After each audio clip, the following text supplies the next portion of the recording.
La production phonographique, il a aussi dirigé des maisons de disques telles Fnac Musique ou Phonogramme, devenu Mercury à la fin des années 90. Et là encore, ma liste n'est pas exhaustive, je ne vous fais qu'un petit résumé. Si j'ajoute qu'il a publié à ce jour une bonne dizaine d'ouvrages, ayant pour la plupart trait à la musique, à l'exception d'un hommage à un joli livre dédié à Brigitte Bardot en 2014, vous aurez compris que notre invité connaît la musique et le monde des médias comme personne. C'est Yves Bigot que nous avons le plaisir de recevoir aujourd'hui au micro de Radio J. Bonjour Yves, comment allez-vous ? Très bien Frédéric, surtout après ce panégyrique. Là, je pense qu'on est bon. Là. J'ai rien oublié. Mais moi aussi j'en oublie, donc c'est pas grave. Yves, comment vous vivez cette drôle de période qu'on est en train de traverser ? Comme tout le monde, c'est-à-dire avec toujours un peu d'inquiétude, avec beaucoup de vigilance évidemment, notamment pour les personnels à TV5 Monde, et puis en faisant comme contre mauvaise fortune, bon cœur. On réalise aussi, ça remet beaucoup de choses à leur place. On réalise aussi ce qui est important, ce qui est essentiel, et pas seulement les commerces. Bien sûr. Ça permet de se recentrer. Peut-être de descendre un peu aussi de l'escalade de consumérisme dans laquelle on avait peut-être tendance à se noyer, mais en même temps, alors ça en prend pas le chemin pour les semaines qui viennent, mais voilà, évidemment, comme à tout le monde, il me tarde qu'on sorte de ça. De ça, mais est-ce qu'on en sortira ? Yves, racontez-nous, TV5 Monde, donc le rayonnement de la francophonie dans le monde entier, c'est combien de personnes aujourd'hui ? C'est combien de journalistes ? C'est une rédaction de combien de personnes ? On est à peu près 400 à TV5 Monde, avec des bureaux à Los Angeles, à Hong Kong et à Panama. Et c'est une rédaction d'une centaine de journalistes dirigée par Françoise Joly. Et vous émettez dans combien de pays ? Partout. 211 pays et territoires, comme la FIFA. On est présent en Chine, en Corée du Nord, au Soudan du Sud, à Cuba, partout. Alors, et racontez-moi, vous dormez quand ? Parce que, en dirigeant tout ça, vous venez de publier, je crois que c'est votre premier roman. C'est mon premier roman. Catherine. Voilà, Catherine ou Catherine, oui, puisqu'elle est néerlandaise. C'est donc, ça, j'ai pas trop l'accent d'Amsterdam, je l'ai pas trop, donc Voilà, moi j'ai vécu à Bruxelles et un peu à Amsterdam aussi, donc parce que évidemment Catherine en français ça ne serait pas un titre, alors que Catherine avec cette orthographe particulière, K-A-T-R-I-J, le fameux I-J néerlandais, N, ça en devient un titre de par son étrangeté. Le roman, c'était à peu près la seule chose que vous n'aviez pas encore... Parce que des essais, il y en a eu beaucoup, des témoignages, des livres hommages, on vient d'en parler, il y a aussi un magnifique livre sur Michel Berger dont on va parler tout à l'heure. Le roman, c'est... Qu'est-ce qui fait qu'un matin, on se met dans la peau d'une jeune femme de 20 ans et qu'on écrit à la première personne, au féminin singulier, 400 et quelques pages d'un roman ? Ça a été plus fort que moi. Je ne saurais pas dire exactement quel a été le déclencheur. Je sais quel est le déclencheur de l'envie d'écrire cette histoire, qui est un peu un road trip à l'âge d'or des années 60, entre l'été 66 et l'été 68. Ce qu'on a appelé les early 70s, quoi. Ce qui a... Oui, voilà. Et entre Amsterdam, le swinging London et San Francisco. Donc on est vraiment au cœur de ce que les Anglais, avec leur emphase habituelle, appellent la période impériale du rock. Mais sans doute le moteur, mais je ne m'en suis pas rendu compte, c'est pas quelque chose qui a été pensé. Vous savez, la plupart des auteurs font un plan, ça va à l'avance, ce qu'ils vont raconter, pourquoi, etc. Non, moi j'ai commencé à écrire un chapitre, qui est d'ailleurs pas le premier, qui est plutôt un chapitre du milieu, comme ça, parce que ça venait, et je réalise, mais seulement a posteriori... Chapitre de la période San Francisco ? Parce qu'en fait, voilà, il y a une espèce de... Et vous venez de le dire, c'est vrai que c'est un merveilleux voyage. On démarre à Amsterdam, Londres, San Francisco et les hippies, et on termine à Paris. C'est ça, et en descendant vers la Côte d'Azur. Mais, ce qui m'a vraisemblablement amené à commencer à écrire comme ça, puis après à structurer une histoire autour de ça, c'est la période qu'on vit. Alors pas uniquement la période du Covid, parce qu'en fait j'ai terminé de l'écrire juste avant le grand confinement du printemps 2020. Mais c'est à l'époque, dans les années 60, alors moi j'étais trop jeune pour l'avoir vécu en tant qu'acteur, mais en revanche, quand je grandissais à Saint-Tropez, je les ai vus, moi, les hippies. J'ai vu Syd Barrett et David Gilmour, Rod Stewart qui faisaient la manche sur le port devant chez Sénéquier et le Gorille, voilà, pour se payer des vacances d'été au soleil, au bord de la Méditerranée. J'ai vu les premiers concerts de Soft Machine sur la place des Lys, organisés par Eddie Barclay qui venait de les signer. Voilà, donc je me souviens, en tous les cas, même si je ne l'ai pas vécu comme protagoniste, de cette période. Et ce qu'avait cette période de Magique, c'était que quand on se réveillait chaque matin, on savait que le monde allait être meilleur que la veille. On découvrait On le savait ou on l'espérait ? Non, on le savait. C'est bien sûr, il y avait une notion d'espoir, mais ça se vérifiait tous les jours parce que les années 60 ont ça de particulier, que c'était une fantastique période de liberté et de libération. Et si j'ai voulu que mon héroïne soit une jeune femme, elle a entre 16 ans et demi et 18 ans et demi, pendant l'histoire que je raconte. Il y a une très jolie phrase, si je puis me permettre, je vous coupe la parole. Il y a une très jolie phrase que vous avez déclarée à nos confrères de France Info, et je trouve que cette phrase, elle résume tout votre livre. C'est à travers la libération des femmes qu'on pouvait lire la libération de tout le monde. C'est ce que j'allais dire, Frédéric, bravo. Non, mais c'est de vous, hein.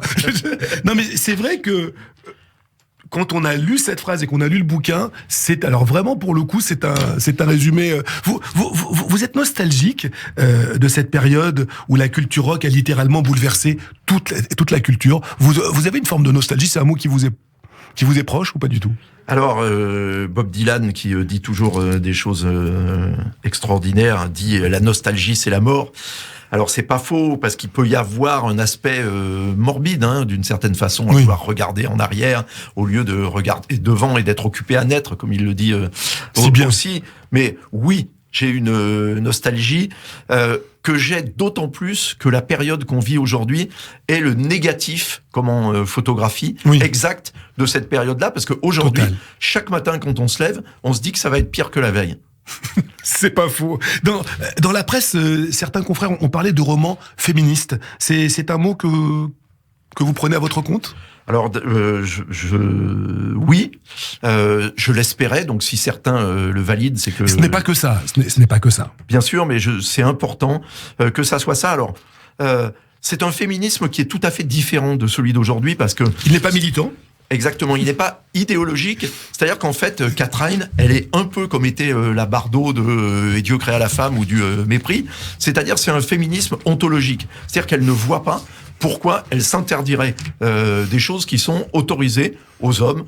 Elles disent on est juste des êtres humains, on est la moitié de l'humanité, et donc on va faire. Même si elle intègre évidemment dans son parcours que c'est plus difficile pour une jeune fille de faire ça parce que c'est plus dangereux.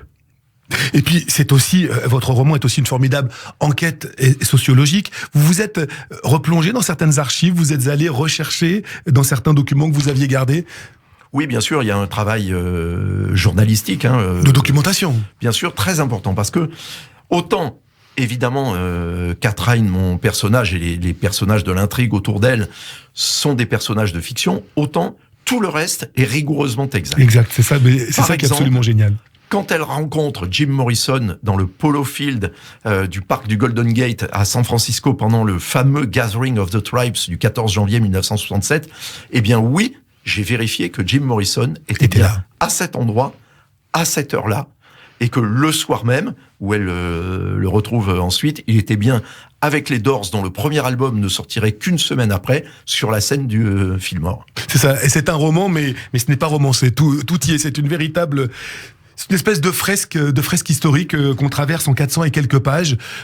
Ça, je le dis et personne ne m'a demandé de le dire. C'est super bien écrit. C'est votre premier roman. C'est pas simple. Des essais, faire un livre de témoignages, c'est une chose. Écrire un roman, j'imagine que vous avez dû vous faire un petit peu peur quand vous êtes lancé. Je savais pas du tout si vous alliez tenir la route. Si j'irais au bout. Et vous avez raison, Frédéric. Ça n'a rien à voir avec le fait d'écrire des essais. C'est du boulot aussi, mais c'est pas du tout le même boulot, parce que là, on invente des personnages, on vit avec eux, on les fait vivre, on essaie de les rendre intéressants. Il faut raconter une histoire, qu'elle tienne debout, qu'elle soit crédible. Donc oui, c'est Je vais vous dire, pour moi, la satisfaction, quelle que soit la vie de ce roman, c'est d'être allé au bout et de l'avoir fait. Je comprends. Et c'est Guillaume Durand qui m'a dit ça. Il m'a dit, tu sais, de toute façon, ça se suffit à soi-même. Le seul fait de le faire, de l'écrire. Le faire est déjà important. Catherine de Yves Bigot, aux éditions Encre de nuit. C'est vraiment, pour moi, le livre à lire en ce début d'année 2022 pour bien démarrer l'année, éclairer le présent et l'avenir en comprenant un petit peu mieux le passé. Ce roman, vraiment, c'est parfait. Alors Yves, sans transition, je vous propose de rentrer dans le vif du sujet. Vous le savez, ces chansons de votre vie, c'est votre émission. C'est vous qui avez les clés du camion durant le petit moment que nous allons passer ensemble. Vous avez eu la gentillesse de nous communiquer vos préférences musicales. Et le moins qu'on puisse dire, c'est qu'il y a beaucoup, c'est un euphémisme, enfin, qu'il n'y a pas beaucoup, c'est un euphémisme, il n'y a pas beaucoup de chansons françaises. Sincèrement, compte tenu, moi je pensais notamment à votre ouvrage que j'avais dévoré sur Michel Berger, je m'attendais à trouver au moins une chanson de lui dans votre petite liste de vos envies musicales. C'est vrai, mais parce que en fait j'ai un peu biaisé votre demande, Frédéric, parce que je vous ai proposé les chansons de la vie de Catherine. C'est ce que j'ai compris. Mais mon héroïne n'est pas... Alors c'est en partie aussi celle de la mienne, mais c'est surtout les siennes. Je voulais vous l'entendre dire. C'est la bande son du de bouquin, ce roman. tout à fait. Alors, bande son de ce bouquin, premier de vos choix, Retour à Woodstock, août 69, Jefferson Airplane, Somebody to Love. Pourquoi ce groupe, pionnier de la musique psychédélique, et pourquoi ce titre? Bon, bien sûr, il y a la voix incroyable de la regrettée Signe Anderson, mais pourquoi ce titre précisément? Dans le livre, justement. Alors, parce que... en fait, cette chanson, c'est un peu comme un mantra qui revient dans le roman, à partir du moment où, quand elle arrive à San Francisco, Catherine découvre ce groupe et ce morceau, parce que il y dit When the truth is found to be lies and all the joy within you dies, don't you want somebody to love? Quand la vérité se révèle mensonge et que toute la joie en toi se meurt, est-ce que tu n'as pas besoin de quelqu'un à aimer? En fait, c'est son histoire. Bien sûr, tout est résumé. C'est ce sur quoi elle va se lancer dans ce road trip à travers le monde. Et le Don't you want somebody to love? Est-ce que tu n'as pas besoin de quelqu'un à aimer? Il joue doublement, bien sûr, c'est l'amour amoureux d'une personne, mais c'est aussi l'amour justement que lui prodigue la communauté hippie dans laquelle elle s'immerge à San Francisco. Yves, en 69, vous aviez 14 ans, vous avez grandi à Saint-Tropez, à l'époque vous n'aviez pas encore ouvert votre magasin de disques, je crois que vous l'ouvrez à 17 ans, ce qui est assez précoce pour ouvrir un disque, un magasin de disques. J'étais émancipé avec droit de faire du commerce. Vous aviez la bosse du commerce très tôt, la bosse du commerce musicale. Ben, je l'ai perdu très vite ensuite. Et qu'est-ce qu'on écoutait chez les Bigot? On écoutait quoi? Ah, mes parents, tu veux dire? Oui. Ah, en famille. Écoute, mes parents, ils écoutaient Brassens, surtout, essentiellement, je pense, comme tous les parents français de cette époque-là. Et je me souviens de Joe Dassin aussi. Et la culture rock, c'est vous qui vous l'êtes faite tout seul? Oui, c'est moi, bien sûr. C'était à la radio, Radio Monte Carlo, puisque quand on est à Saint-Tropez, c'est la radio. On écoute la radio du Rocher. Qu'on entend. Et puis très vite, je suis devenu fan des Beatles, des Rolling Stones, et quand j'ai découvert Bob Dylan, ma vie a changé. Je crois savoir qu'en même temps que la musique, il y avait quelque chose qui était très important dans votre vie, c'était le football. Ouais, bien sûr. C'était d'ailleurs, je me souviens m'être fait engueuler. Je sais plus dans quelle classe. Ça devait être peut-être un cours moyen, etc. Où, vous savez, les instituteurs demandaient qu'est-ce que vous voudrez faire comme métier plus tard. Footballeur. Exactement. Je me suis pris une avoinée. Mais une avoinée. Donc vous avez changé, vous avez dit animateur radio et directeur de médias. Non, je sais plus. Ma deuxième option, c'était vétérinaire, donc parce que j'aimais les animaux. Donc. Est-ce vrai que vous avez été remarqué par les sélectionneurs de l'AS Monaco? En fait, oui, parce que l'entraîneur de l'équipe de division d'honneur de Saint-Tropez, donc l'Union sportive tropézienne, était Henri Biancheri, qui avait été un grand footballeur de l'AS Monaco. Qui avait été 2 fois champion de France, qui avait fait le doublé aussi au début des années 60. Et c'est lui qui, du coup, quand j'étais junior, m'avait signalé au recruteur donc de l'AS Monaco. Donc je suis allé faire quelques essais, mais c'en est resté là. À quel moment vous êtes dit la musique, ça va être ma vie, ça va être au centre de ma vie? À quel moment on se dit ça? Je me le suis jamais dit, c'était l'évidence du premier jour où j'ai dû entendre Girl des Beatles. Oui. par exemple, et puis après Penny Lane et Strawberry Fields Forever, et puis Painted Black des Stones, et I Want You et Just Like a Woman de Dylan. Je me suis pas dit, mais c'était, je sais pas, c'était mon chemin de Damas. Voilà. Mais vous jouiez d'un instrument à l'époque, vous aviez des velléités de compositeur, d'arrangeur, ou c'était plutôt écouter et apprécier la musique des autres? Non, le truc c'est que très très vite, j'ai été confronté à des gens qui avaient beaucoup de talent dans la musique. Moi, j'avais déjà du mal à apprendre 3 accords sur une guitare, donc j'ai très vite compris que mon talent, ça serait de mettre en lumière celui des autres. D'accord. Ce qui est très étonnant aussi dans votre parcours... Et je voulais être footballeur, moi. C'est ça, mais j'allais y venir. Ce qui est très étonnant dans votre parcours, c'est que vous arrivez au micro, notamment à Europe 1, à partir de 1973, donc vous avez 18 ans, à concilier dans des émissions vos 2 passions. Le foot et la musique. Peu de gens ont réussi à faire ça. Alors, d'autant que à l'époque, ça avait l'air relativement irréconciliable. Parce que les gens du foot, qui étaient un milieu très réactionnaire, considéraient que les gens qui écoutaient du rock étaient tous des drogués. Plutôt installés, quoi. Oui, mais même des plus jeunes considéraient que c'était de la musique de drogués, etc. C'est ça, de barbares, d'accord. Et le paradoxe, c'est qu'on a découvert bien plus tard que les sportifs, en réalité, se droguaient beaucoup plus que les musiciens. C'est ça qui est absolument succulent et délicieux. Vous avez été avant-gardiste, en fait. À contrario, mais moi, oui, bien sûr, je passais pour un dingue, parce que quand j'allais dans des festivals, que ça soit au Printemps de Bourges ou à Rennes, j'organisais systématiquement un match de foot. Et alors, il y a évidemment beaucoup de musiciens qui voulaient jouer. Moi, j'ai monté des matchs avec Francis Cabrel, avec Patrick Bruel, avec Rachida, avec MC Solar, avec des gens comme ça. On s'éclatait. Puis alors, dès qu'il y avait des Anglais, évidemment, les Anglais, ils jouaient tous au foot. J'ai monté des matchs, moi, contre Deep Purple, contre Depeche Mode, contre Iron Maiden, contre Simple Minds. On les attend plus sur un stade, sur scène, que sur la pelouse. Vous avez dirigé nombreuses chaînes de télé, mais j'ai la sensation, et dites-moi si je me trompe, que la radio, ça reste le grand amour de votre vie. C'est-à-dire, la radio, c'est d'abord c'est spontané, c'est direct, ça laisse beaucoup à l'imagination, c'est cool. Et puis c'est là où je suis bon comme animateur. Alors ça, pardon un peu de vanité, je vous en prie. Mais juste pour dire qu'en revanche, je suis mauvais à la télé. Donc forcément, je préfère la radio parce que c'est là que je peux briller un peu. Le micro vous manque aujourd'hui ? Alors, il me manque pas dans le sens où je n'en rêve pas la nuit, mais dès que vous m'en collez un sous le nez, là, vous pouvez l'entendre. Je suis intarissable. Et qu'est-ce qui fait qu'un jour, à 18 ans, on arrive à Europe 1 ? Vous avez passé des concours, il y avait des auditions à l'époque, il y avait des recrutements de jeunes animateurs, vous avez envoyé des cassettes à des directeurs des programmes. Ça se passe comment ? Pour les jeunes auditeurs qui nous écoutent. Alors, pas du tout, mais ça se passe comme les choses se passaient dans ces années-là, qui n'ont évidemment plus rien à voir du tout aujourd'hui. C'était une époque d'ouverture, tout était simple, tout était facile, les gens se parlaient au lieu de s'insulter.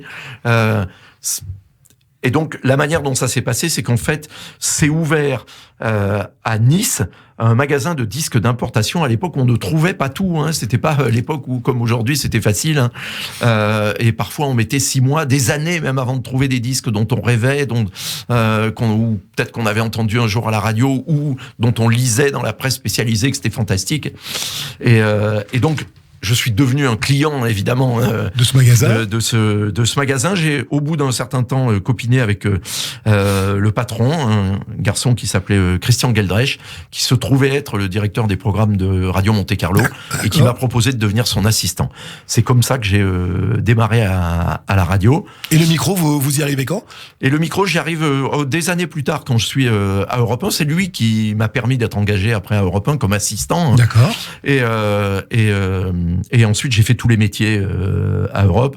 J'ai été assistant réalisateur, puis réalisateur, programmateur.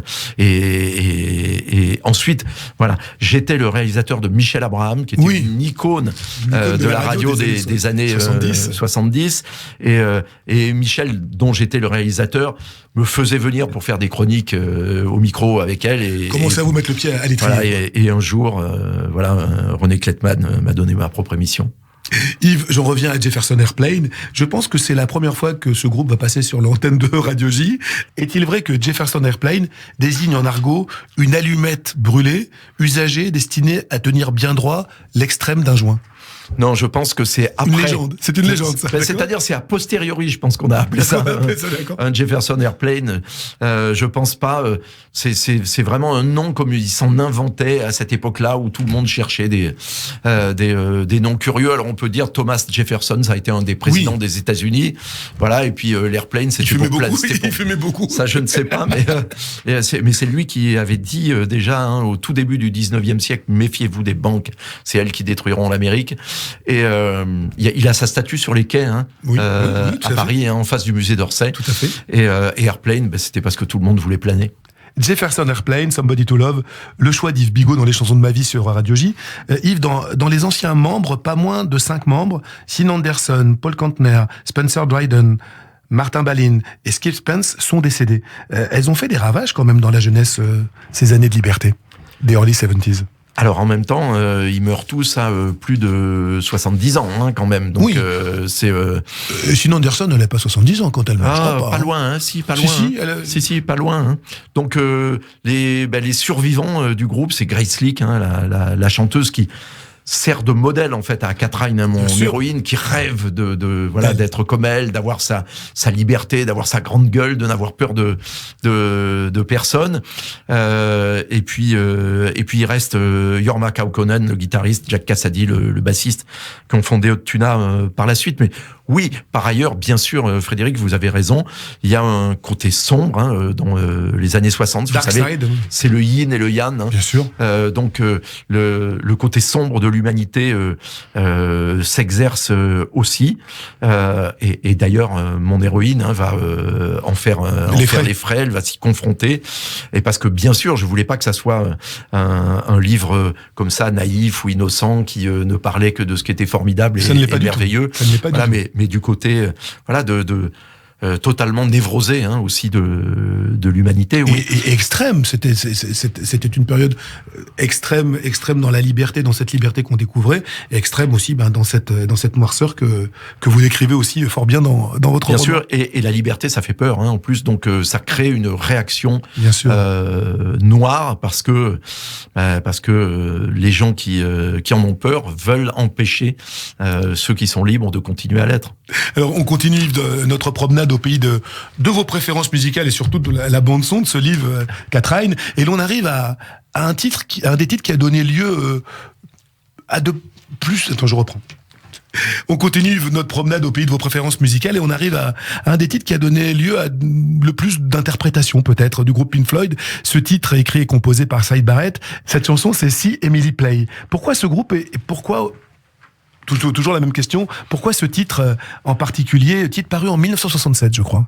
Oui, c'est leur deuxième 45 tours à l'époque. Alors pourquoi ce titre? Parce que il est extrêmement emblématique du swinging London psychédélique qui se développe dans ces années-là.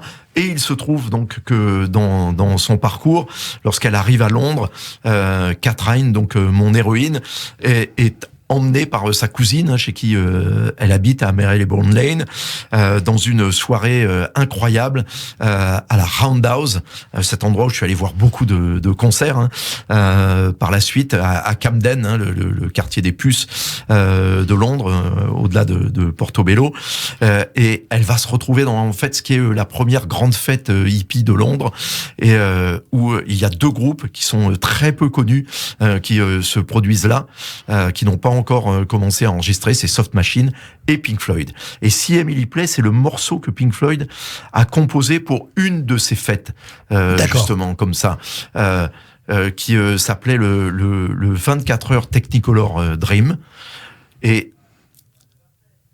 ce morceau est véritablement emblématique de ce qu'est le psychédélisme anglais, qui est quelque chose de très particulier, qui est beaucoup lié à l'enfance, à la magie de l'enfance, puisque Emily, c'est petite fille, ça veut dire regarde Émilie jouer. Émilie Young, c'est Émilie Young, la célèbre Émilie Young, la célèbre sculptrice proche de la London Free School, ou c'est Émilie, prénom que Syd Barrett et sa compagne Libby souhaitaient donner à leur premier enfant. Il y a toute une espèce de... On ne saura jamais, mais Frédéric, vous écrivez des chansons, donc vous savez que quand on écrit des chansons, d'abord on choisit les sonorités. Bien sûr.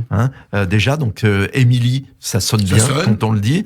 Et puis c'est souvent un amalgame, c'est-à-dire on a l'idée d'une personne et puis on en greffe une deuxième, voire une troisième. On fait un visage sur un... Exactement. On fait un mélange, c'est un composite, donc sauf quand une chanson est réellement dédiée à quelqu'un ou à propos de quelqu'un, la plupart du temps c'est un peu tout ça. Non mais là je vous pose la question parce que j'ai vu que sur internet, il y a beaucoup de bêtises sur internet, mais là il y avait vraiment une espèce de vrai débat avec des gens qui disaient non c'est le prénom qu'ils souhaitaient donner à leur premier enfant. Ah non c'est Émilie Young, donc c'est pour ça je vous ai sous la main, j'en profite. Sûr, le rock est l'objet, mais c'est une de ses qualités première, c'est que c'est l'objet de débats infinis.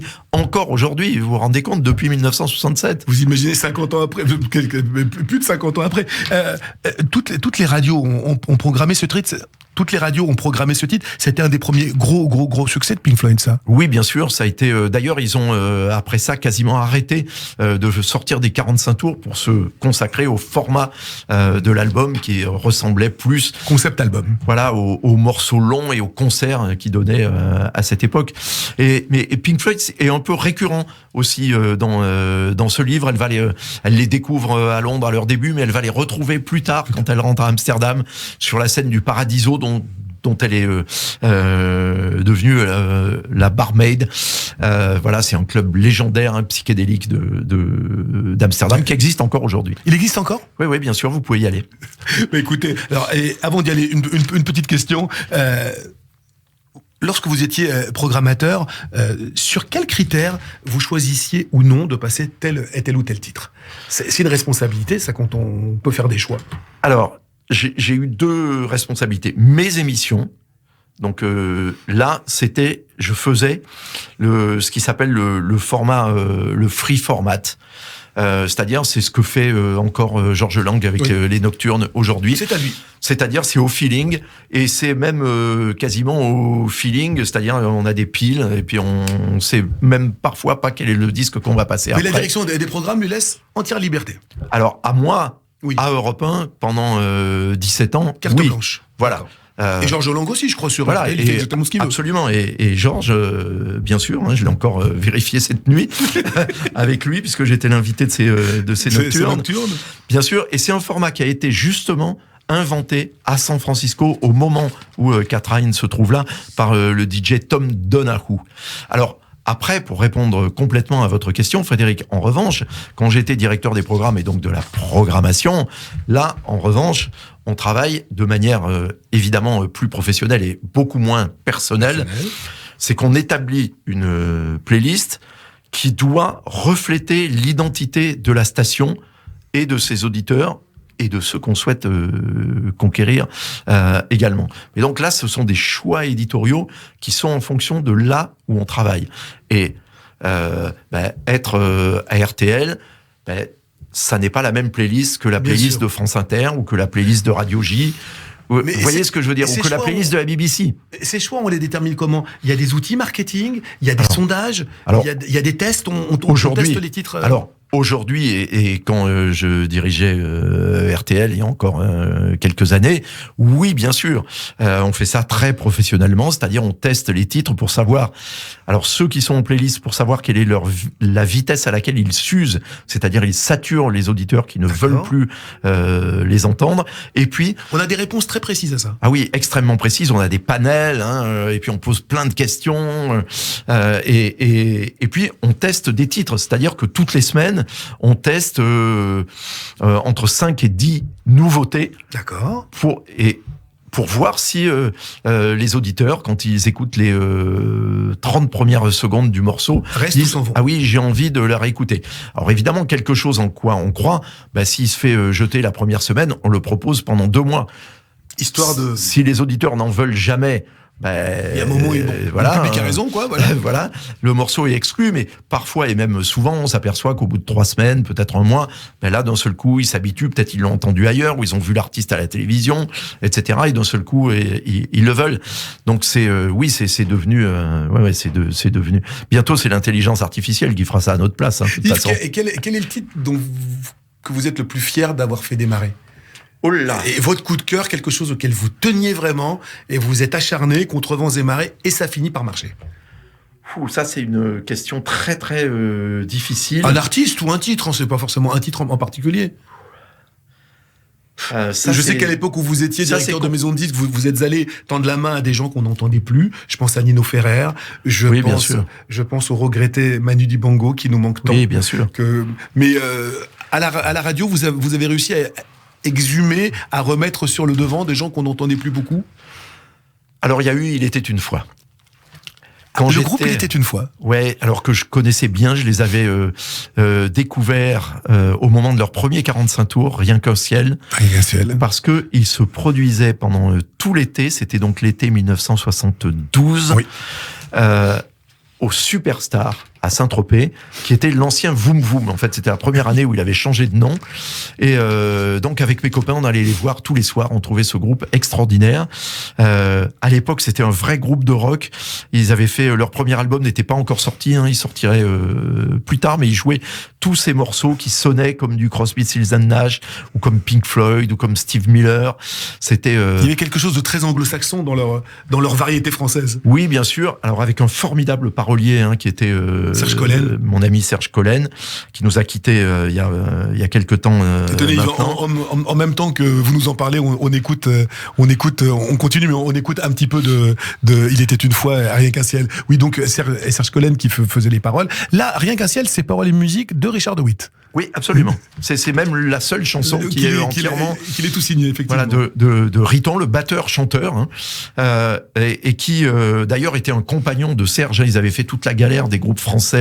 Accompagnateur de Paul Naref. De Trenet. de tout le monde. Voilà. Et ils avaient tout fait, mais voilà. Et puis, évidemment, tout le monde était amoureux de Joël, Jojo. On les comprend. La chanteuse, qui nous a quittés, elle aussi, le jour de la finale, de la première finale de Coupe de France que remporte le PSG face à Saint-Etienne. C'était le dernier match de Platini avant qu'il parte à la Juventus. Mais je suis pointu sur le sujet. Je vois ça. Il était une fois. Oui, parce que j'avais, donc à l'époque où le CD devenait maître, Il était une fois n'avait plus été réédité en CD, et donc j'avais fait une compilation. Puis c'était même considéré un petit peu comme kitsch à l'époque. Oui, bien sûr. Vous allez leur redonner, par le fait que vous les cornaquiez un petit peu, vous leur redonnez un petit peu de lustre en termes d'image dans les médias. On les a vus passer vraiment de la case top ringard à la fin des années 80, quelque chose d'assez culte. Et beaucoup de films ont repris, J'ai encore rêvé d'elle. Oui, dans Potiche, c'est Viens faire un tour sous la pluie. Il y a Viens faire un tour sous la pluie dans J'ai encore rêvé d'elle. Quand Catherine Deneuve danse à la fin dans les bras de Gérard Depardieu.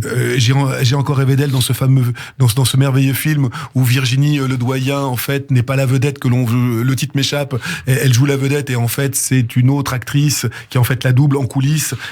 J'ai encore rêvé d'elle, elle a un petit peu le fil conducteur. C'est vrai qu'il y a beaucoup de gens qui les ont remis sur le devant de la scène, qui ont reconsidéré leur avis sur Il était une fois grâce à vous, au fait que vous les ayez un petit peu exhumés, quoi. Écoutez, si j'ai fait ça, j'en suis heureux parce qu'il vraiment il le mérite, et je signale à tous vos auditeurs, Frédéric, que le numéro de Schnock, la revue Schnock, qui est en vente en ce moment. Voilà.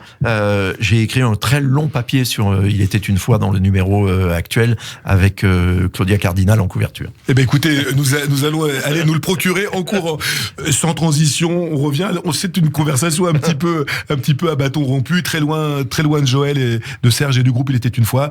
Syd Barrett et les Pink Floyd. Je crois d'ailleurs savoir que les Pink Floyd l'ont remercié en 68 et remplacé par David Gilmour parce que son attitude le rendait de plus en plus ingérable. Ouais, il fait partie de ce qu'on a appelé les acid casualties, c'est-à-dire ceux qui se sont grillés les neurones et le cerveau en prenant trop de LSD. Et à l'époque, on ne savait pas du tout comment soigner la schizophrénie que ça induisait. Et effectivement, il était devenu totalement pas fiable. Et le groupe, d'ailleurs, dans un premier temps, a voulu faire entrer David Gilmour, qui en plus était son meilleur ami, son meilleur ami d'enfance, d'adolescence. Ils étaient de Cambridge tous les deux, et pour le renforcer. Et ils ont essayé pendant quelques semaines de continuer à 5, et puis c'était plus possible. Et un matin, ils étaient dans leur van et ils ont décidé de pas aller chercher Sid pour partir à un concert, mais ils hantent Pink Floyd depuis. The Dark Side of the Moon est entièrement consacré à lui. Plus tard, Wish You Were Here, c'est une chanson qui ne parle que de lui. Shine On You, Crazy Diamond, aussi, ça ne parle que de lui. C'est-à-dire toute la carrière subséquente, l'ombrella. Voilà, de Pink Floyd est marquée par cette figure de Syd Barrett qui était le leader du groupe. Hein. Mais c'est étonnant de voir à quel point cette explosion créatrice dans l'art des années 70, c'est souvent accompagné d'une explosion d'usage de drogue. Quoi. C'est la période où on a l'impression que ces deux choses ont fait le meilleur ménage, si je peux m'exprimer ainsi, quoi. Il y a eu des choses géniales qui ont été créées, et il y a eu des tas de gens qui se sont détruits avec ça. Parce que c'était une période de découverte absolue et de grande recherche spirituelle. Et donc, c'était à travers en tous les cas, ce type de drogue, donc la marijuana, le hashish, les champignons magiques, le LSD, qu'effectivement beaucoup, alors aussi d'écrivains. Ça a été le cas de Michel Foucault et de beaucoup d'autres. Auparavant, il y avait les alcools, il y avait eu l'absinthe, etc. Tout ça, c'est alors on peut le regretter, mais c'est d'une certaine façon juste le noter, c'est tout. Voilà, intrinsèque d'une certaine façon à une forme, en tous les cas, de recherche, de création artistique. Alors, un des trucs qui est survenu par la suite et qui notamment a tué le mouvement hippie et l'idéologie ouverte, généreuse, libre des années 60, c'est quand sont arrivées les drogues dites entre guillemets dures, la cocaïne, l'héroïne, etc. Qui là ont fait changer les choses. C'est elles qui ont conduit au contraire à la génération du moi d'abord, la fameuse Me Generation, et puis à beaucoup de morts par overdose d'héroïne par la suite. Alors regardez, maintenant, aujourd'hui, les États-Unis sont absolument dévastés par des overdoses de drogues légales, le fentanyl et tous les opioïdes. Aussi. Donc vous voyez, la question est pas tant de savoir finalement si c'est légal ou illégal. La question c'est vraiment de savoir est-ce que les êtres savent s'arrêter, se maîtriser, et c'est extrêmement difficile, c'est compliqué. Mais par exemple, la France est très très en retard, contrairement à tous les pays qui nous entourent, sur la légalisation du cannabis. On en parle beaucoup en ce moment. C'est vrai, mais en France, très majoritairement, je crois plus de 70% des Français disent être contre. Ils étaient contre l'abolition de la peine de mort aussi. C'est vrai. Il faut de temps en temps un petit peu forcer la main. Non, mais c'est vrai, mais on remarque que paradoxalement, dans les pays où le cannabis est devenu légal, les Pays-Bas, la Belgique, etc., la consommation baisse. Effectivement. Parce que c'est le fait que ça soit transgressif et illégal qui ont fait pour beaucoup d'adolescents l'attrait principal. En plus, c'est ça, le tabou fait plus de mal finalement qu'une liberté surveillée, quoi. C'est vrai, et il est légal au Canada et dans la plupart désormais des États américains. Et tout va très bien. On continue, Yves, et là, dans les chansons de votre vie, les Doors, un groupe américain qui a connu, il me semble, une carrière post-mortem plus importante que celle de leurs années d'activité. Plus importante encore, d'ailleurs le magazine Rolling Stone, 10 ans après la mort de Jim Morrison, donc leur superstar, titrait He's hot, he's sexy and he's dead. Donc ça veut dire, il est chaud, il est sexy, enfin ça veut dire il est à la mode, il est sexy et il est mort, parce qu'il incarne, alors comme Elvis Presley par exemple, effectivement ce culte des rockstars et des sex symboles disparus, mais comme James Dean ou Marilyn Monroe dans le cinéma. Alors les Doors, c'est un groupe extrêmement puissant, un groupe de Los Angeles pour le coup, mais qui évidemment a un lien avec Kat Ryan, mon héroïne, puisque elle a une rencontre fondamentale et fondatrice avec Jim Morrison quand elle participe au Polo Field du parc du Golden Gate à San Francisco au premier grand rassemblement hippie. Et cette rencontre, la bande son de cette rencontre, c'est Light My Fire. C'est ça, il l'a séduit et donc il allume son feu intérieur pour la première fois, mais pour toujours. Yves, est-ce vrai cette petite anecdote moi qui m'a amusé? Le groupe avait donné, contre l'avis de Jim Morrison, l'autorisation à la firme Buick de se servir de cette chanson contre $75 000 et que ça avait rendu Morrison complètement hystérique. C'est vrai ou c'est de la légende, ça aussi?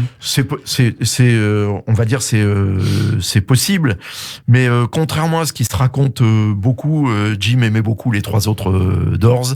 Il n'aurait jamais fait la carrière qu'il a faite sans eux. Mais je crois que la pub, il était pas du tout d'accord, quoi. C'était. Oui, bien sûr, mais il y a des gens qui sont contre la publicité, et c'est tout à fait son droit. Puis surtout dans ces années-là, c'était complètement. Voilà, la pub, c'était décrié, c'était sale. Oui, c'était le diable d'ailleurs.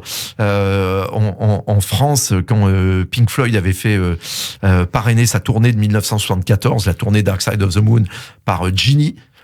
La boisson venue d'ailleurs, ça avait fait un scandale parmi les fans de Pink Floyd. Et figurez-vous, Frédéric, que c'était moi, à Europe 1, qui avait fait le jingle de la pub Genie Pink Floyd. C'était vous? En passant une bande à l'envers pour faire de l'écho renversé qui faisait Genie Pink Floyd. Eh ben écoutez, on en apprend des choses. On a souvent attribué la paternité des paroles de cette chanson à Jim Morrison. Alors, il semblerait en fait qu'elles furent écrites par Robbie Krieger. Le guitariste, oui, absolument. C'est une chanson que Robbie Krieger a écrite absolument tout seul, mais qui est joué par le groupe et développé. Alors à la fois avec le motif d'orgue de Ray Manzarek, le tempo un peu samba de John Densmore, le batteur, et surtout Light My Fire pendant les 7 minutes que dure le morceau. En fait, dans l'esprit des Doors, c'était censé représenter très exactement en musique l'acte sexuel. C'était clairement dit, quoi. Jim Morrison, décédé à 27 ans, qu'est-ce que vous pensez de toute cette littérature qui a été écrite sur le fameux club de la malédiction des 27, Jimi Hendrix, Kurt Cobain, Janis Joplin, ou plus récemment Amy Winehouse? Il y a une dimension un peu romantique dans tout ça. Ah oui, bien sûr, évidemment. Il faut qu'il y ait des mythes. Le rock crée sans cesse des mythes. Et puis tous ceux qui écrivent sur le rock aussi doivent inventer des concepts. Ça a débuté avec Brian Jones, qui a été la première grande rockstar, bien sûr, disparue au destin brisé, oui.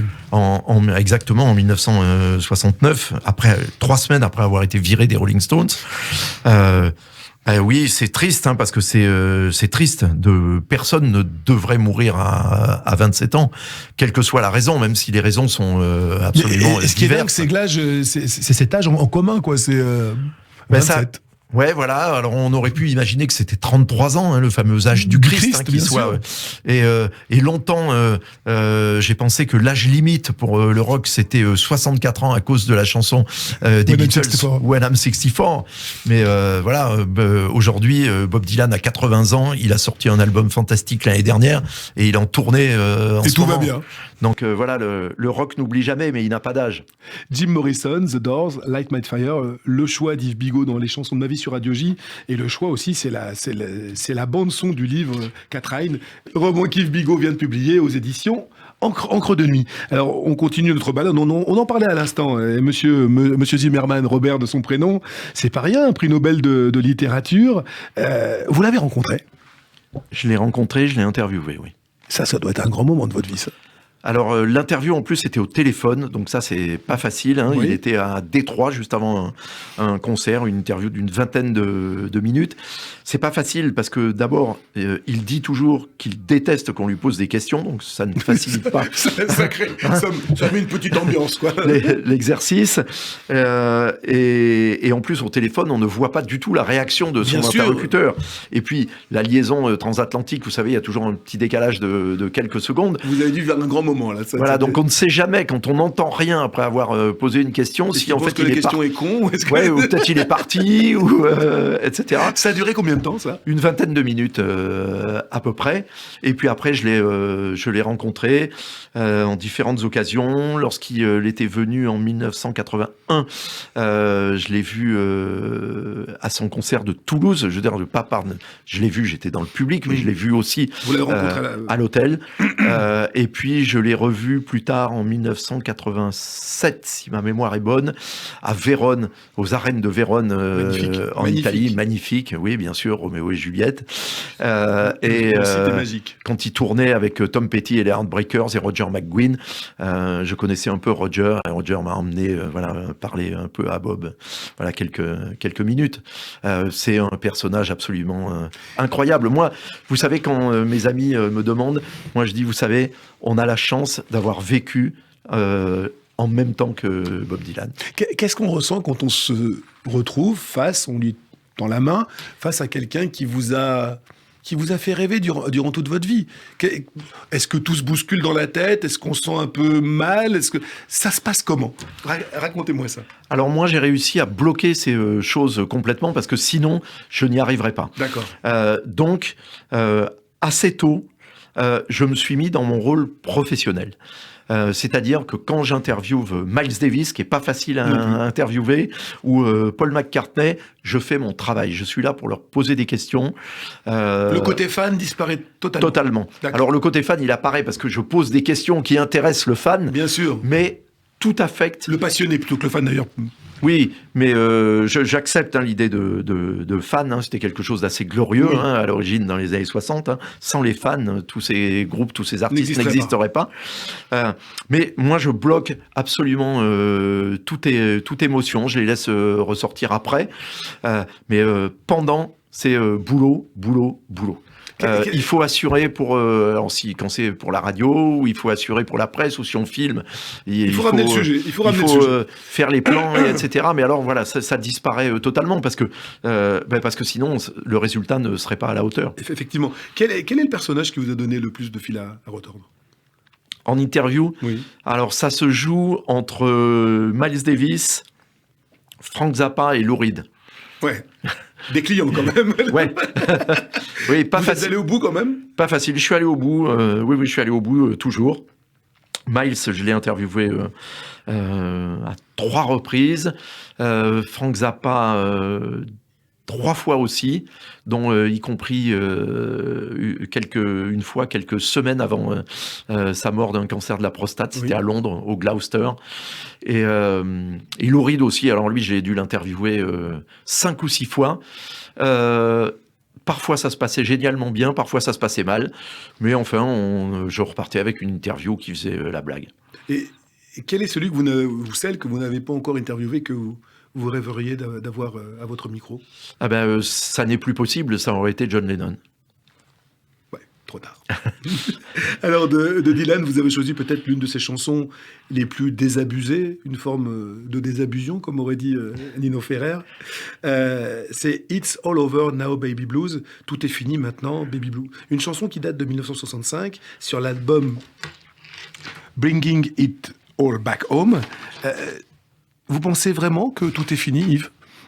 Alors, en tous les cas, si j'ai choisi cette chanson, c'est parce que à la fois, elle était au répertoire de Catherine, mon héroïne, bien sûr, qui est devenue chanteuse dans les coffee shops de San Francisco. Comme il y avait des dizaines et des dizaines de filles qui chantaient dans les groupes, pas seulement Grace Slick et Janis Joplin, mais il y en a qui jouaient de la batterie, il y en a qui jouaient de la trompette dans Sly and the Family Stone. C'est-à-dire, c'était un lieu fantastique pour les jeunes filles et pour les femmes. San Francisco de liberté, comme il n'en existait nulle part ailleurs à cette époque-là. Mais cette chanson, elle vient bien marquer que cette période que je chronique donc dans ce roman est une période qui est terminée. Cette proposition d'une société alternative qui était ouverte, tolérante, généreuse, communautaire, phénoménalement libre, elle est terminée. et c'est bien fini, Baby Bleu. Et alors, si vous écoutez bien, vous entendrez derrière Dylan, sa guitare et son harmonica, il y a une contrebasse. Oui. Cette contrebasse est jouée par un musicien qui s'appelle Bill Lee et qui était le père de Spike Lee. D'accord. Ça, nous allons l'écouter dans quelques minutes. Mais avant, j'avais une petite question à vous poser. Chez Dylan, dans son œuvre, Dieu a souvent été interpellé. Je pense notamment à With God on Our Side.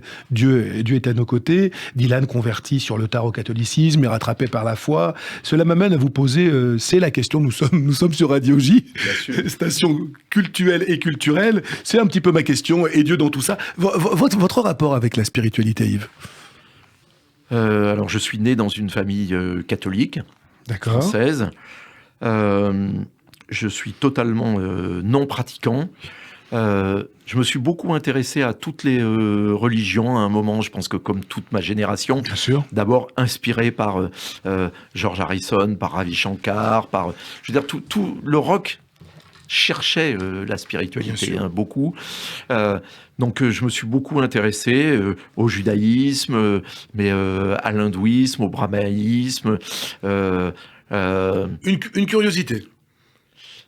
Ouais, un appétit même, et puis de comprendre comment les religions, et même au-delà des trois religions monothéistes, sans parler de pratique, la spiritualité, c'est quelque chose qui vous parle, parce qu'on n'a pas besoin d'être pratiquant pour avoir une forme de spiritualité. Alors oui, moi je suis totalement non pratiquant.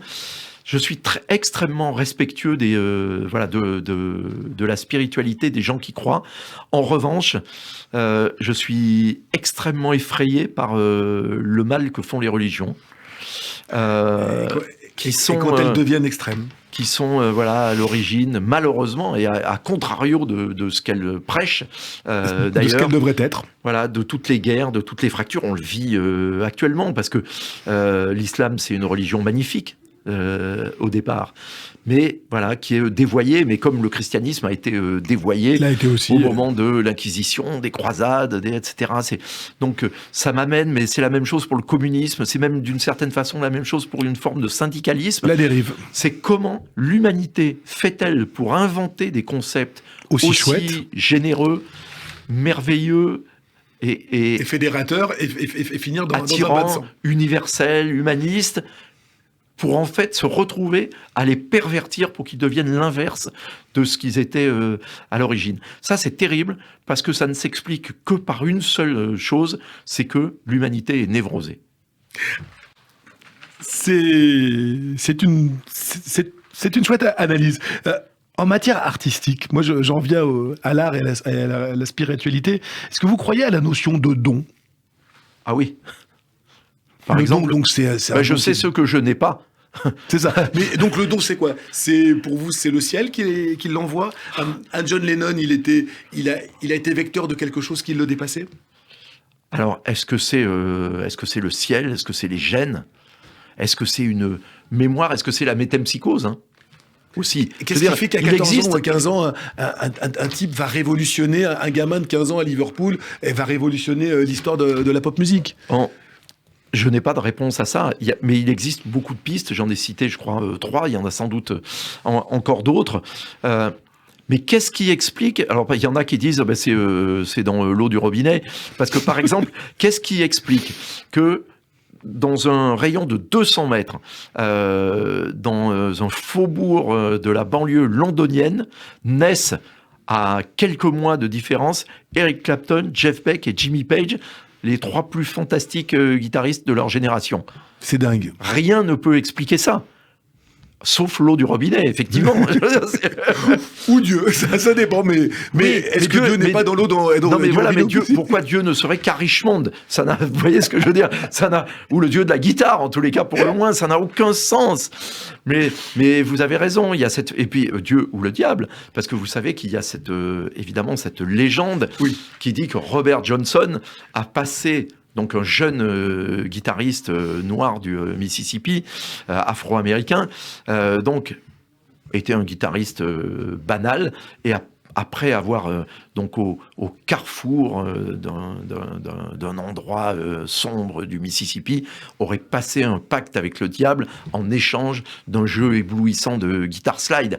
Donc vous voyez, est-ce que c'est Dieu, est-ce que c'est le diable, est-ce que c'est les parents, est-ce que c'est l'eau du robinet, est-ce que c'est... Vaste question. Voilà. Alors, d'une certaine façon, en termes de voilà, si on veut radicaliser l'explication, c'est peut-être la métempsychose qui aurait peut-être le plus de sens, parce que c'est une espèce de transmission de savoir qu'on aurait eu dans des vies précédentes. Voilà. Oui. Honnêtement, je n'en sais fichtre rien, mais vous me posez la question, donc j'essaie de vous répondre, Pas de Frédéric. réponse. Yves, notre voyage arrive bientôt à son terme et on arrive au Rolling Stone. Rolling Stone, maison de disques Decca à leur début. Decca et son directeur artistique, Dick Rowe, célèbre pour avoir refusé les Beatles. Ça m'amène à vous poser une question. Alors il s'est bien rattrapé quand même, parce qu'il a signé les Stones et les Moody Blues. Non, il s'est bien rattrapé, mais lorsque vous étiez patron de maison de disques, vous aviez peur parfois de laisser passer des choses importantes comme ça, ou vous vous en foutiez complètement? Ah non, j'avais très très peur de ça, et d'ailleurs, je peux vous le dire, j'ai laissé passer Mathieu Chédid. Ah oui. Par exemple, parce que son projet initial était très compliqué, parce que c'était lié à une bande dessinée, puis sa façon de chanter très très haut, etc. Voilà, j'ai pas vu le truc, et alors j'ai sollicité mon équipe, et eux m'ont dit non, aucune chance, on est incapable de travailler ça, etc. Et je suis passé complètement à côté de Mathieu. Bien sûr, ça nous arrive à tous, presque tout le monde est passé à côté de Vanessa Paradis, aussi. Effectivement. Et tout le monde est voilà. Mis à part Marc Lombroso, c'est vrai que tout le monde est passé à côté. Bien sûr, et tant mieux pour lui. Et d'ailleurs, il en a découvert beaucoup. Beaucoup d'autres. Marc, mais vous savez, c'est... oui, bien sûr, moi, en tous les cas, oui, évidemment, ça me terrorisait. Personne ne veut être le Dick Rowe, qui est le mec qui a dit aux Beatles, vous savez, les groupes de guitare, ça intéresse plus personne jamais, maintenant. C'est drôle. Non, mais en même temps, ça fait prendre conscience de toute la relativité aussi de ce métier et des choix que l'on peut faire un matin, qui ne seront pas les mêmes que le choix qu'on fera une semaine plus tard. Ça remet un petit peu de légèreté dans tout ça aussi. Et puis ça dépend. Pas une science exacte. Et puis ça dépend où on se trouve. Vous voyez, quand j'étais chez Mercury, le plus gros label français, on a des manières de travailler qui exigent d'une certaine façon un certain type d'artiste. Oui. Si j'avais encore été à Fnac Music Production, j'aurais sans doute signé Mathieu Chédid sur ce label-là. Mais sur Mercury, j'y arrivais pas. Donc ça dépend de la situation. Ça dépend aussi de la situation financière de la boîte. De la boîte à ce moment-là et du carnet de chèques, bien sûr. Et de beaucoup de choses. Moi, en tous les cas, je suis très heureux d'avoir fait un disque formidable avec Nino Ferrer. Je suis très heureux d'avoir fait Waka Africa avec Manu Dibango. Justement, je voulais qu'on lui rende... Je sais que vous l'aimiez beaucoup et c'est quelqu'un que j'ai bien connu à la fin de sa vie et que j'aimais aussi beaucoup. Je suis content qu'on lui rende hommage ici sur Radio J dans votre émission. Je sais que c'était quelqu'un qui comptait pour vous. Ah oui, il m'appelait son petit frère.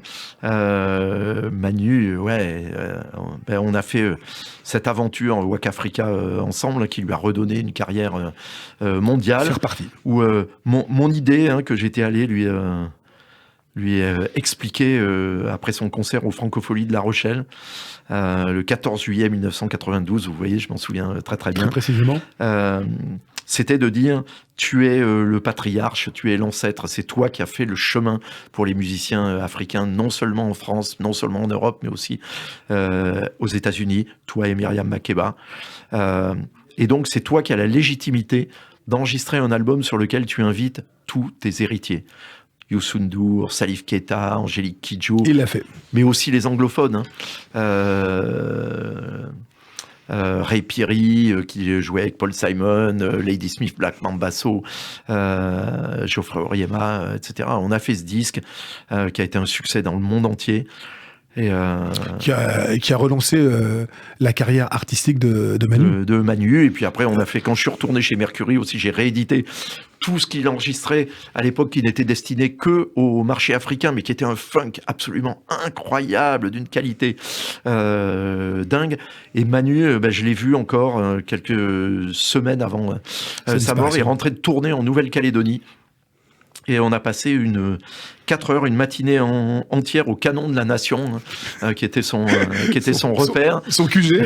Voilà, et où Il m'a donné une très grande et très longue interview absolument passionnante, dont une grande partie a été publiée dans la revue Schnock. Oui. Justement, mais où il me raconte cette vie comme plus personne n'en vivra jamais, de découvrir la musique en étant un jeune protestant au Cameroun, à Douala. Alors je milite pour que l'aéroport de Douala s'appelle aéroport Manu Dibango. Ce serait bien la moindre des choses. Voilà, et on a passé un moment incroyable tous les deux, où il m'a parlé évidemment de Michael Jackson, qui avait... on écoute d'ailleurs Saul Makossa, on écoute quelques notes pendant qu'on évoque la mémoire de ce grand artiste. Oui, effectivement, Saul Makossa et Michael Jackson, mais il disait qu'il était content au moins que Michael Jackson ait apprécié sa musique. Il avait beaucoup d'humour là-dessus. Ouais, c'est ça, et en même temps un peu d'amertume. Et alors, il n'y a pas que Michael Jackson, parce que depuis, Rihanna, Jennifer Lopez... Ça a été samplé... Voilà, et beaucoup d'autres de façon l'ont utilisé aussi. Voilà, et d'ailleurs, j'ai trouvé assez émouvant en découvrant il y a quelques semaines le nouvel album de Santana. Oui. Que Santana lui rend hommage en reprenant un morceau de Manu sur son nouvel album. On s'était rencontrés au Grand Rex. Pour l'un, je crois que c'était un de ses ultimes concerts. Oui, le Safari Symphonique. Le Safari, on avait passé une soirée magnifique avec ce personnage qui ne l'était pas moins.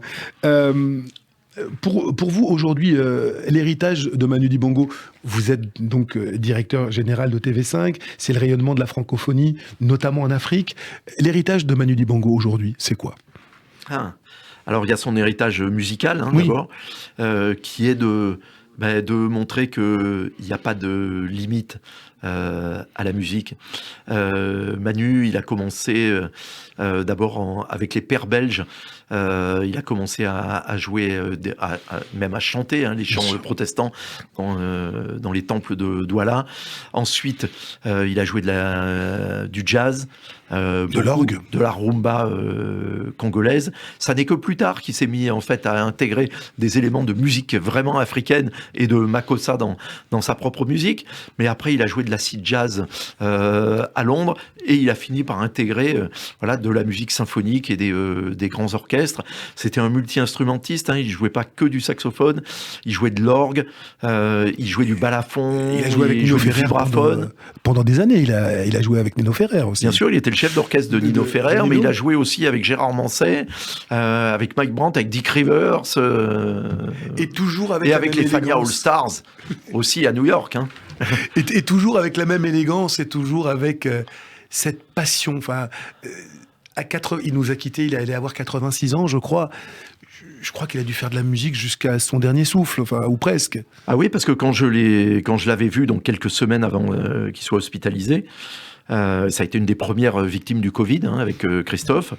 Il me parlait de 2 albums qu'il allait enregistrer dans les semaines qui suivaient, et dont un album de duo de balafon avec un jeune burkinabé. Donc, c'est dire qu'il était tout le temps en train de chercher, de faire des choses nouvelles, etc.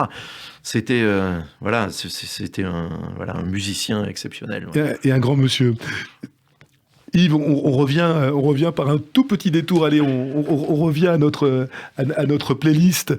Ruby Tuesday, les Rolling Stones, 67. Cette chanson est aussi rythme la vie et les aventures de votre héroïne. Cette chanson, c'est quoi pour vous ? Catherine, elle pourrait être cette Ruby Tuesday. C'est elle que chante Mick Jagger sur la mélodie de Keith Richards et avec la partie de flûte de Brian Jones. C'est des très très beaux morceaux des Stones. Mais c'est elle, c'est cet enfant fleur des années 60 qui rêve, qui veut tout attraper tout de suite. Catch your dreams before they slip away. Attrape tes rêves avant qu'ils ne t'échappent. C'est l'enfant des Golden 60s, de cet âge d'or, qui veut vivre tous ses rêves. Et malheureusement, les cauchemars sont les avatars des rêves. Alors, au rayon des goodies, pour terminer sur une note un petit peu légère, avant d'écouter, bien sûr, Ruby Tuesday par les Rolling Stones, vous connaissez la version française de Richard Anthony ? Alors, je connais... Fille sauvage. C'est ça. Fille sauvage, Richard Anthony, c'était l'époque où les chanteurs français se précipitaient chez les éditeurs pour être les premiers à adapter. Donc on a eu Je veux prendre ta main, de I want to hold your hand. Et Fille sauvage, là, j'avoue que moi je la connaissais pas. En préparant cette émission, j'ai écouté ça m'a bien détendu, je vous avoue. Ouais, Richard Anthony, c'était pas le plus mauvais. Hein. Non, une super jolie voix. Mais l'adaptation, les paroles françaises sont quand même extrêmement loin de c'est pas pareil. Ça n'a rien à voir. C'est pas pareil. Mais c'est pour ça que la France aime le rock, mais la France ne sait pas effectivement faire du rock, ou alors certains, mais vraiment de manière très marginale. C'est d'ailleurs une des raisons pour lesquelles j'ai souhaité que mon héroïne, Katrijne, soit une jeune hollandaise, parce que évidemment, les Pays-Bas sont beaucoup plus intégrés dans cette culture nordique et surtout cette culture anglo-saxonne, bien sûr, qui est la culture du rock, qui est la culture des années 60, des années 70 dominante. Et puis, tous les Néerlandais parlent parfaitement anglais, bien donc sûr. Ils comprennent instinctivement et les paroles et ce qui se dit et ce qui se joue. Non, je ne veux absolument pas qu'on se méprenne. J'ai un immense respect pour l'artiste qu'était Richard Anthony. Je suis juste amusé par le texte. Fille sauvage et Ruby Tuesday, on n'est pas du tout dans le même pays, quoi. Même si Ruby Tuesday est effectivement une fille sauvage.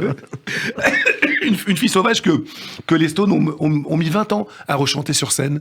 Ils ne l'ont rechanté qu'au bout de 20 ans, en hommage à Brian Jones. Cette chanson était complètement sortie de leur répertoire. Oui, parce que c'est une chanson qui est liée à cette période, 1967, le fameux été de l'amour, et aussi parce que c'est une chanson que Keith Richards avait composée à l'origine pour sa petite amie de l'époque qui s'appelait Linda Keith. Voilà, même si c'est Mick Jagger qui a écrit les paroles, c'était une chanson qui était inspirée par Keith et dont les arrangements, eux, ont été faits entièrement par Brian Jones. Katrijne, vous dites Katrijne. Alors, Katrijne, oui, le IJ néerlandais, c'est très compliqué à prononcer pour un français. Katrijne, c'est vraiment le roman à vous procurer en ce début d'année 2022. Yves, TV5, quels sont les grands événements que vous nous préparez pour cette nouvelle année ? Alors le gros événement, ça a été il y a tout juste 3 semaines, c'est l'adhésion de la Principauté de Monaco à la gouvernance et au financement de TV5 Monde. C'est la première fois depuis 1986 qu'un nouvel État vient rejoindre la France, la Suisse, le Canada, le Québec et la Fédération Wallonie-Bruxelles, c'est-à-dire la partie francophone de la Belgique. Donc c'est un événement majeur pour nous. Et l'événement qui va se produire le 29 janvier, c'est que notre chaîne jeunesse, ludo-éducative, qui s'appelle TV5 Monde, oui. Qui est disponible depuis 2012 aux États-Unis et depuis 2016 en Afrique subsaharienne, va être à partir du 29 janvier disponible dans l'ensemble du monde arabe, du Maroc jusqu'à l'Irak et au Golfe Persique. Yves, une toute dernière question avant de nous quitter, une question que je pose à tous nos invités. Quel est le plus beau cadeau que ce métier vous ait fait ? C'est de le faire encore aujourd'hui, si longtemps après. On vous le souhaite encore bien longtemps. Merci beaucoup Yves, merci d'avoir fait ce petit détour par notre micro. Je rappelle, Katrijne, c'est bien prononcé, Katrijne, parfait. Aux éditions Encre de nuit, le premier roman d'Yves Bigot. Plus qu'un roman, c'est toute une époque que vous allez ou revisiter si vous l'avez connue ou découvrir. Merci beaucoup Yves. Merci et bonne année à vous Frédéric et bonne année aux auditeurs de Radio J. Bonne année à vous aussi, merci.